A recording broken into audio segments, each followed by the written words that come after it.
Hi friends, இன்றைக்கான recipe என்னென்னு பார்ப்போம். இன்றைக்கி வந்து பார்த்திங்க அப்படின்னா பிஸ்கெட் வச்சு ஒரு புட்டிங் தாங்க இன்றைக்கி நம்ம செய்ய போகிறோம். ஸோ ரொம்பவே டிஃப்ரெண்ட்டான ரெசிபி. ஸோ கண்டிப்பாக நீங்கள் இந்த ரெசிபியை வந்து ட்ரை பண்ணி பாருங்கள். ஸோ பிஸ்கெட் எடுத்துக்கோங்க, எந்த பிஸ்கெட் வேணாலும் நீங்கள் எடுத்துக்கலாம். ஸோ பிரிட்டானியாவாக இருக்கட்டும், மேரிகோல்டாக இருக்கட்டும், நான் இங்கே இருக்க லோக்கல் பிஸ்கெட் நான் எடுத்திருக்கேன். ஸோ நீங்கள் அந்த மாதிரி எடுத்துக்கோங்க. அதுக்கப்புறம் வந்து விப்பிங் பவுடரோட க்ரீம் இருக்கும், இல்லை விப்பிங் க்ரீமாக இருந்தாலும் பரவாயில்ல. ஸோ அதையும் போட்டுக்கோங்க. கொஞ்சோண்டு கண்டென்ஸ் மில்க் இல்லை அப்படின்னா சுகர் போட்டுக்கோங்க. போட்டுட்டு இது கூட வந்து ஒரு 2-3 ஸ்பூன் போல் பால் போட்டுக்கோங்க. அதுக்கப்புறம் இதை வந்து ஒரு பீட்டர் வச்சு ஒரு க்ரீம் கன்சிஸ்டன்சிக்கு வந்து பீட் பண்ணி எடுத்துக்கோங்க.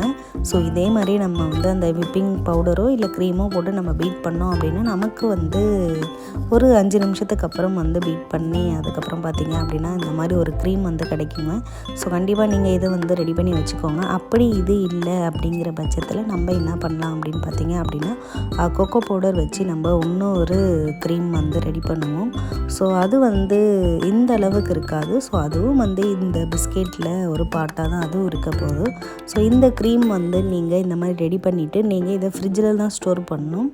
ஸோ இதை வந்து நல்லா வந்து இந்த மாதிரி பீட் பண்ணிக்கோங்க. பீட் பண்ணிங்க அப்படின்னா இந்த க்ரீம் வந்து நமக்கு கிடச்சிடும். இதை வந்து ஃப்ரிட்ஜில் வந்து ஸ்டோர் பண்ணிவிட்டு அதுக்கப்புறம் வந்து நீங்கள் ஒரு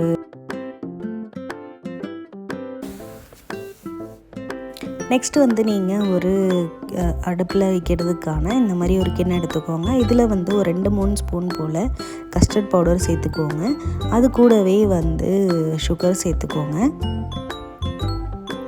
அண்ட் 1 ஸ்பூன் போல் கொக்கோ பவுடர் போட்டுக்கோங்க. ஸோ அதிகமாக நம்ம கொக்கோ பவுடர் போட வேணாம், 1 ஸ்பூன் போல் போட்டாலே போதும். இதை வந்து ஒரு 1/2 டம்ளர் போல் தண்ணி ஊற்றி நம்ம லோ சிம்மில் வந்து ஒரு பேஸ்ட் இதில் நம்ம மேக் பண்ண போகிறோம்.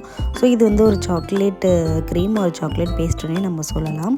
ஸோ நீங்கள் அந்த க்ரீம் இல்லாத பட்சத்துக்கு நீங்கள் இதை மட்டும் போட்டு கூட இந்த ரெசிபியை வந்து நீங்கள் செய்யலாம். ஸோ உங்களோட இஷ்டம் தான். ஸோ நீங்கள் இதை வந்து சிம்மில் வச்சு நல்லா வந்து ஒரு பேஸ்ட் கன்சிஸ்டன்சிக்கு எடுத்துக்கோங்க.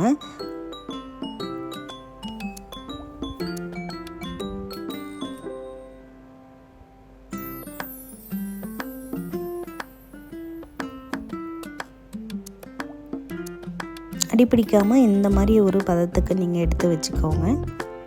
அதுக்கப்புறம் பார்த்திங்க அப்படின்னா கண்டெய்னர் எடுத்துகிட்டு நீங்கள் பிஸ்கெட் எது எடுத்துருக்கீங்களோ அதை வந்து பாலில் வந்து இந்த மாதிரி டிப் பண்ணி வைக்கணும். ஸோ 1/2 டம்ளர் போல் ஒரு கிண்ணத்தில் பால் ஊற்றிக்கோங்க. அதில் வந்து பிஸ்கெட்ஸை வந்து இந்த மாதிரி டிப் பண்ணி லேயர் வந்து வைங்க. ஒரு 2 லேயர் வச்சாலே போதும். இல்லை அப்படின்னாலுமே நீங்கள் லேயர்ஸ் அதிகமாக வைக்கிறீங்க அப்படின்னா ஒரு லேயர் பிஸ்கெட் அண்ட் ஒரு லேயர் க்ரீமு அண்ட் ஒரு லேயர் சாக்லேட்டு அந்த க்ரீமு, அதுக்கப்புறம் வந்து பிஸ்கெட். ஸோ இந்த மாதிரி நீங்கள் மாற்றி வச்சுட்டு வந்தீங்க அப்படின்னா நம்மளோட பிஸ்கெட் புட்டிங் வந்து ரெடி ஆகிடுச்சுங்க. ஸோ நான் வந்து ஃபஸ்ட் லேயர் வந்து இந்த மாதிரி பிஸ்கெட் தான் வச்சுருந்தேன். ஸோ வச்சுட்டதுக்கப்புறம் ஃப்ரிட்ஜிலேருந்து அந்த க்ரீம் நம்ம வச்சுருந்தோம் இல்லைங்களா, அதை வந்து எடுத்து இந்த மாதிரி வந்து க்ரீம் ஒரு லேயராக நீங்கள் போட்டுடுங்க.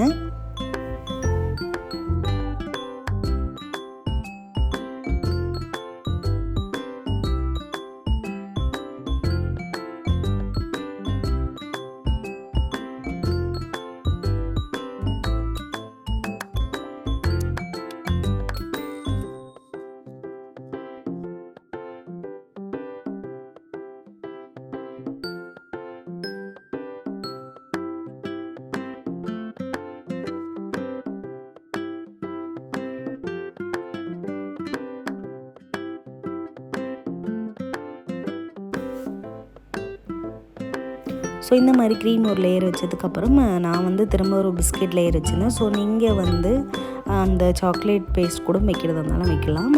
நான் வந்து இன்னொரு லேயர் பிஸ்கெட் வச்சுட்டேன்.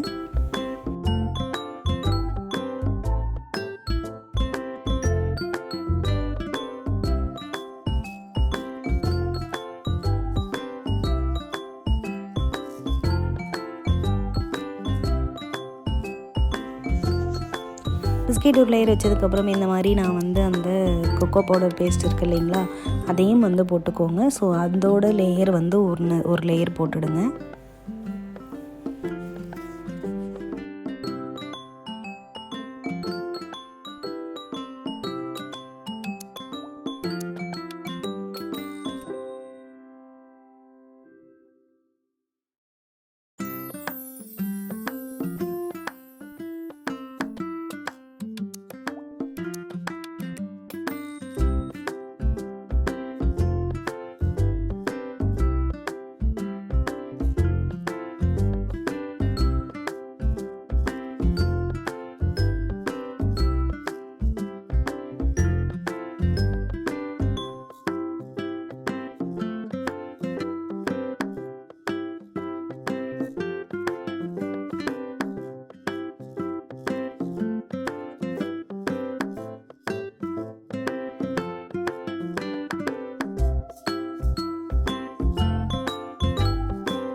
நெக்ஸ்ட்டு வந்து க்ரீம் லேயருங்க. ஸோ உங்களுக்கு வந்து எத்தனை லேயர்ஸ் வேணுமோ நீங்கள் அத்தனை லேயர்ஸ் வந்து நீங்கள் போட்டுக்கலாம்.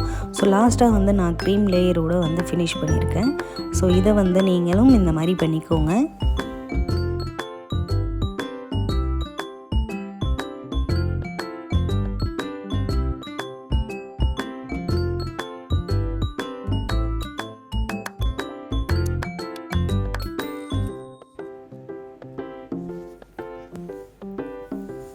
நெக்ஸ்ட்டு பார்த்திங்க அப்படின்னா சாக்கோ சிப்ஸ் வேணும் அப்படின்னா போட்டுக்கோங்க. அதுக்கப்புறம் வந்து சாக்லேட் சிரப்பும் போட்டு ஜஸ்ட்டு வந்து ஃபோக்கால் வந்து ஒரு சும்மா இது பண்ணி விட்டீங்க அப்படின்னா ஒரு டிசைன் கிடைக்கும்.